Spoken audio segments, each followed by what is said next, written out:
Et la parole confirme dans Marc 5 aussi que quand tu te laisses revêtir du manteau de justice, tu arrêtes immédiatement la perte de sang. C'est l'histoire de cette femme qui avait une perte de sang pendant 12 ans, une image de l'Église aujourd'hui. Marc 5.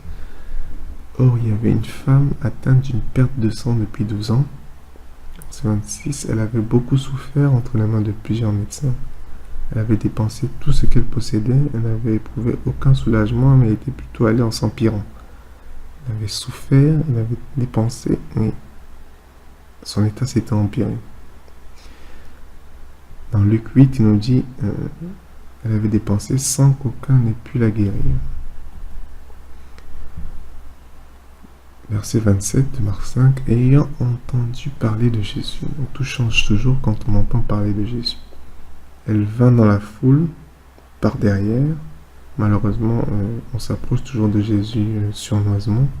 Elle toucha son vêtement, car elle disait, si je puis seulement toucher son vêtement, je serai guéri. Une image de la foi. Si seulement je puis toucher le vêtement de justice, je serai guéri. Alléluia. Au même instant, la perte de sang s'arrêta et elle sentit dans son corps qu'elle était guérie de son mal. Alléluia. Mais Jésus ne veut pas s'arrêter là, il ne veut pas que tu prennes ta bénédiction sournoisement, il veut que tu saches qu'il t'aime, verset 30. Jésus connut aussitôt en lui-même qu'une force était sortie de lui. Et se retournant au milieu de la foule, il dit, qui a touché mes vêtements? Dans Luc 8, il dit, qui m'a touché? Donc, quelqu'un m'a touché car j'ai connu qu'une force était sortie de moi. Quand tu touches au vêtement de Jésus, le vêtement de Yeshua, le vêtement du salut, le vêtement de manteau de justice, c'est que tu l'as touché. Il dit, qui a touché mes vêtements? Qui m'a touché? Une fois que tu touches à ce vêtement, il y a une force de dunamis qui sort de ce vêtement et qui te remplit pleinement pour te guérir, pour te sauver. Alléluia. Amen. Verset 31, les disciples lui dirent, tu vois la foule qui te presse et tu dis, qui m'a touché? Il regardait autour de lui pour voir celle qui avait fait cela, la femme effrayée et tremblante, sachant ce qui s'était passé. En elle vint se jeter à ses pieds et lui dit toute la vérité.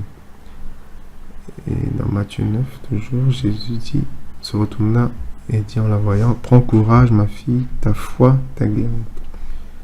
Donc Jésus n'est pas satisfait quand tu es effrayé, il te dit prends courage. Et c'est ta foi qui t'a guéri.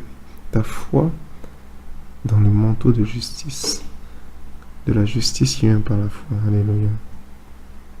Amen. Et au verset 34 de Matthieu 35, on a une différence. Il dit va en paix, va dans la paix dans la version originelle et sois guéri de ton mal. Parce qu'elle était déjà guérie. Va dans la paix et sois guéri de ton mal. Alléluia.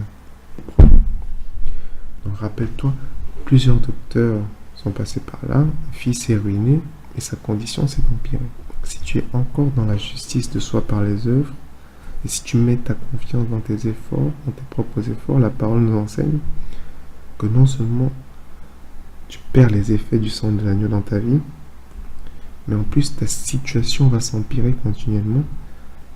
Non seulement ça, en plus l'appauvrissement te guette. Donc reviens, il est plus sage pour toi de revenir immédiatement à la justice de soi par de la justice de Dieu en Christ. Alléluia. Et quitter la justice, à la justice de Dieu en Christ. Amen.